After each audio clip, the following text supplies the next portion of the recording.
Hi everybody, today I'm going to do a meditative painting and I'm going to use it to try and start dealing with the loss of my mother. I lost her 2 weeks ago and we've just got back from the funeral. So this is the first day that I've picked up a paintbrush for some time. And I'm going to do a simple sort of art therapy painting which deals a bit with grief.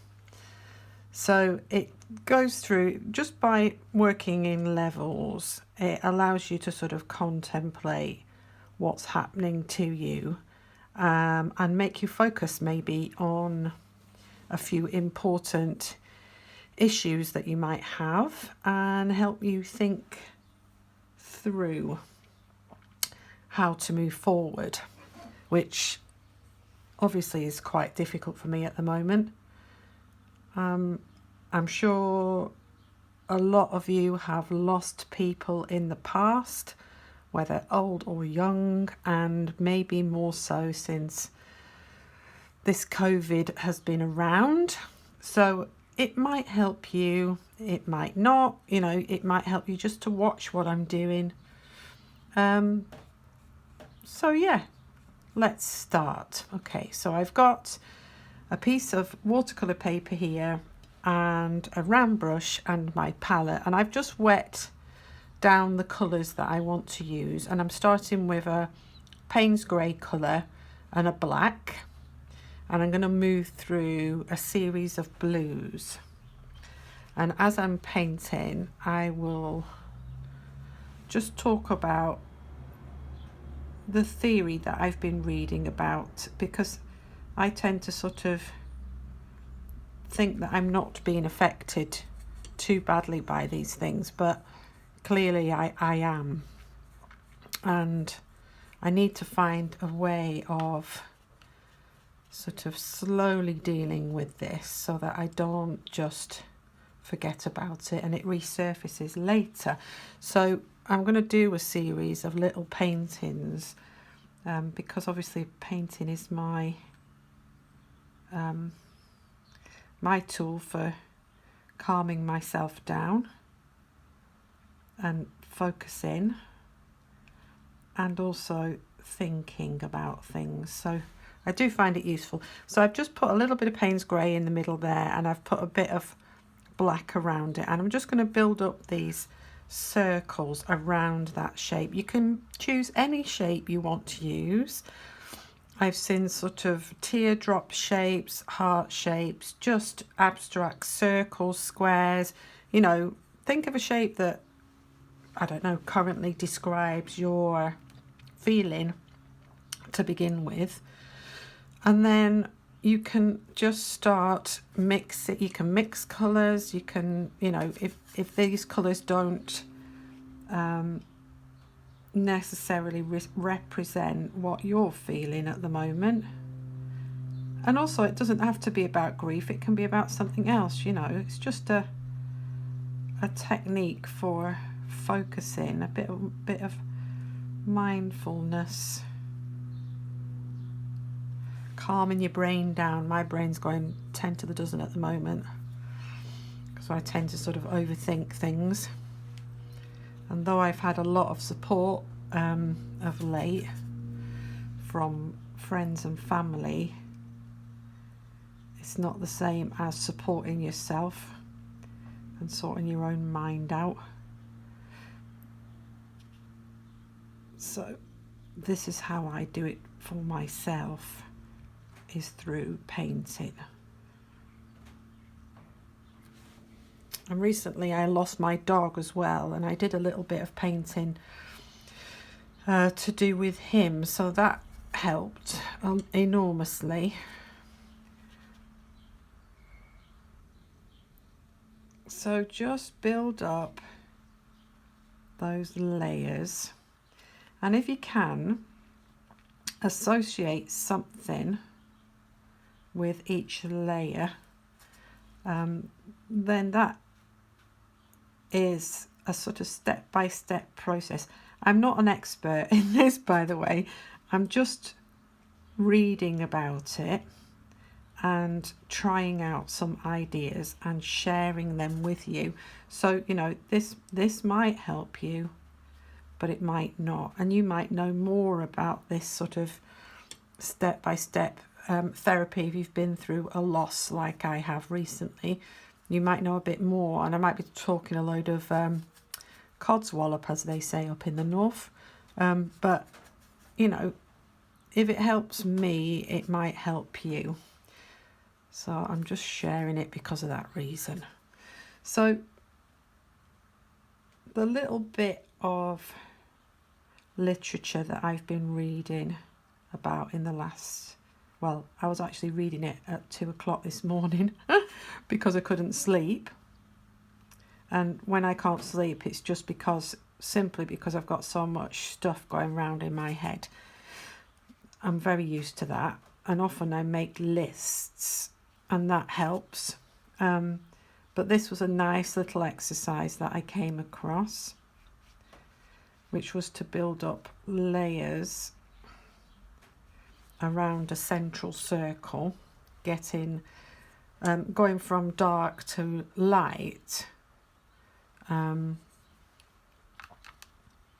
you start in the middle like here, and the central part of this exercise is to begin by naming the problem. So whatever your problem might be it grief or frustration or anger or loss of a pet, or even just an argument, it says to identify the issue or problem. We'd rather not call it a problem because it's something that isn't a problem. It's just something that you have to think out. So my central circle represents the grief or the initial path that I'm about to go through of grief, which, you know, I've experienced before, but not to this level. You know, I've had grandparents die and aunties die and things like that, but I've never, obviously my father's still alive, but my mother, and it was an unexpected death as well, so even more of a shock to the system. So the central circle represents the naming of the event that's happened, so the death of my mother. So you're identifying that in the first place. And again, I'm not an expert, so I don't even know whether I'm using the right terminology here, but I'm just trying. And then the next circle is finding safety. So this one is naming the issue, problem, however you want to term it, and that's grief from the loss of a parent or whatever you're suffering from. And then the next circle is finding safety. So I just got home yesterday, and the first place I go to is always my studio. So it's my safe place. I feel like I can be accessed here, but I do get a moment of peace away from,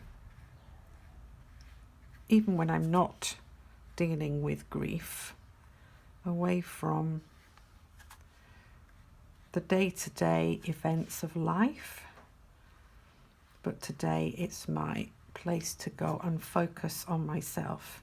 And people will know this after arranging funerals and attending funerals, and will know that they need a little bit of space, and sometimes it might be hard to find that space.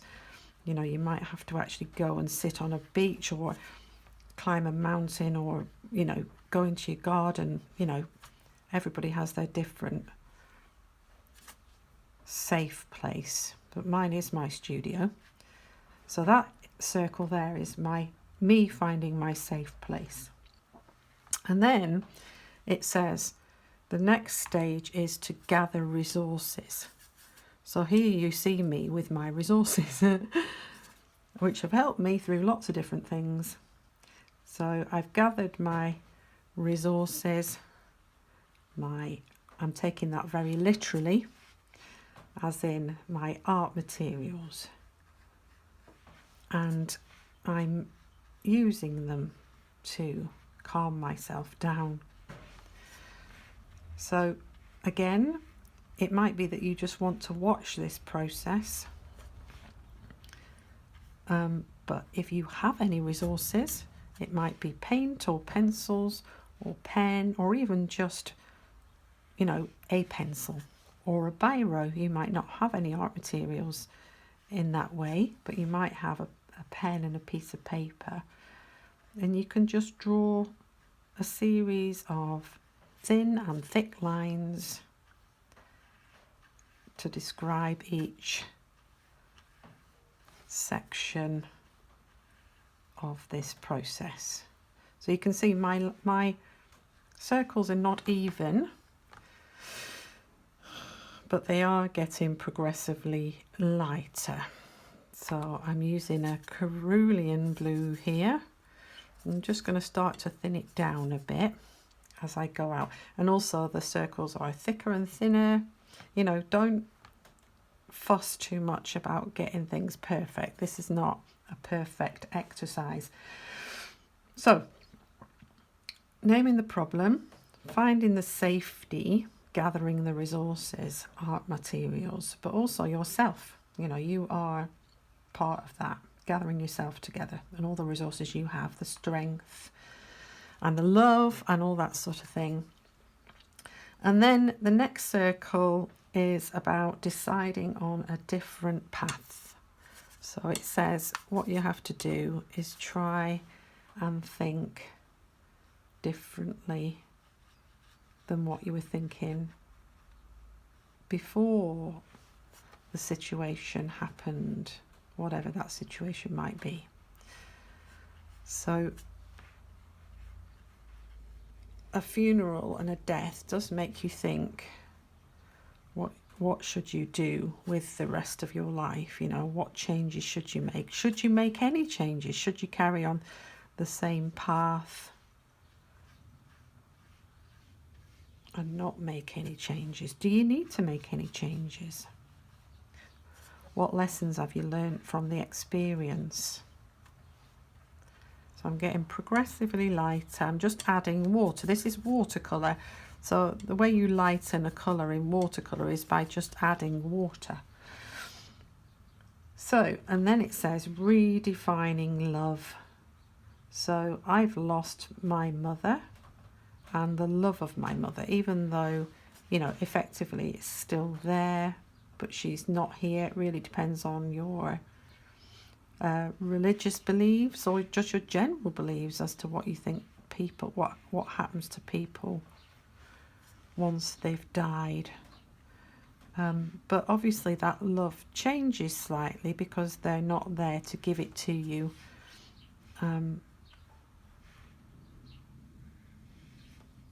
Physically. So that needs to be redefined and thought about. How does that change?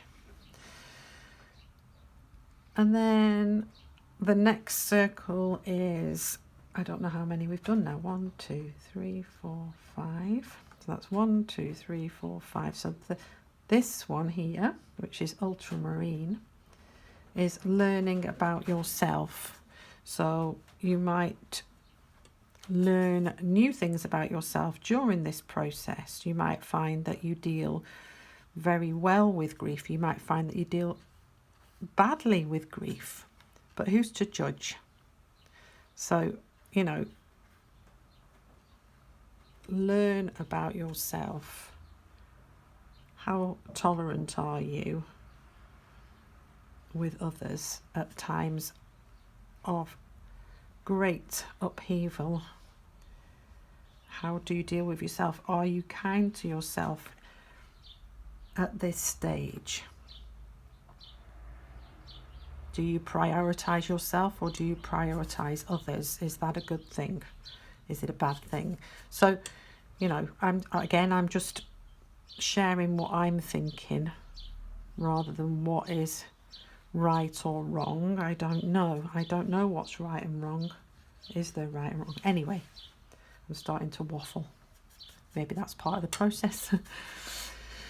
Anyway, okay.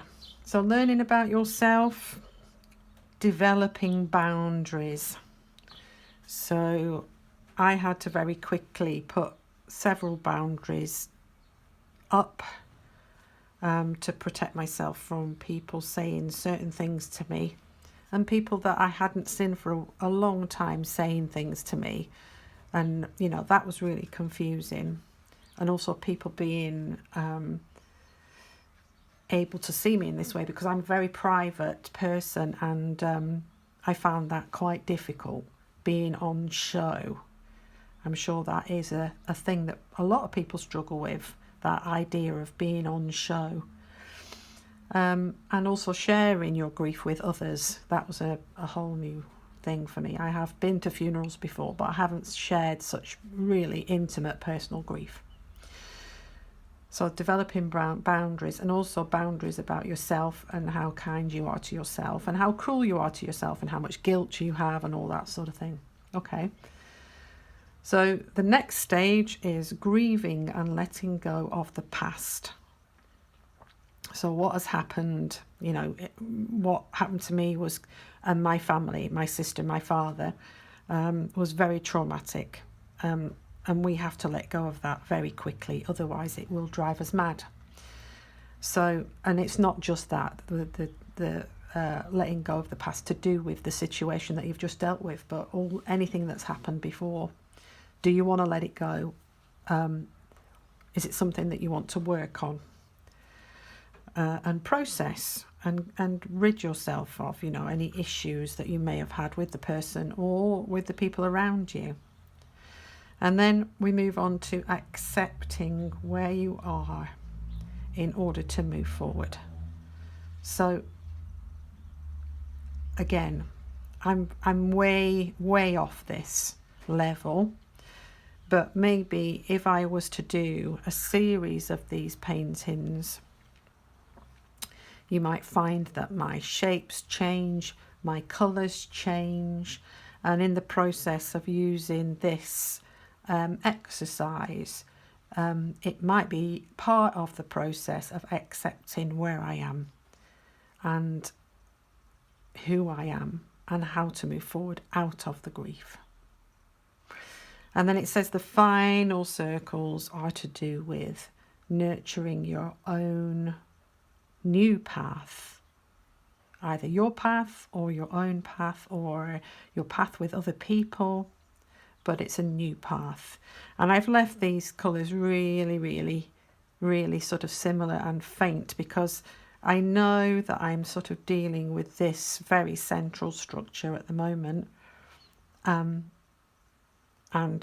I am hoping that it will lighten as I progress. But I have absolutely no idea about what's going to happen in this stage. How I'll feel in 2 weeks or 6 months or 2 years or whatever. Okay, but all I can sort of ascertain at the moment is taking my own advice that I've given to my sister and my father, which is to take some time and to be kind to yourself and just allow the process to happen. I think that is what I need to do, rather than trying to move it on quickly or to tell myself sort of stories about how I'm feeling instead of being honest with myself. So that's how I'm going to move forward. Like I said, it's very early days, so we'll see how it goes. I'll see if maybe I'll do another few of these and I'll film them and you can watch my progression through my painting. Okay, so I hope you enjoyed that. I hope it helps. I'm just going to try and peel this off and see if it looks any good. But I mean, this is not really the point of, I'm not sure whether this is going to pull the paper. Yes, it is. I need to use my hairdryer. The point is not to finish. I'm using the hairdryer to remove my masking tape because my masking tape is a strong, it sticks strong. So what I'm going to do is I'll peel it off because I don't want you to hear the hairdryer at the end of this. I'll peel it off and then I will put a picture on at the end of the finished piece. Okay, I hope this helps you. It has, well, it seems to be giving me a little bit of peace, and I will see you next time. Bye for now.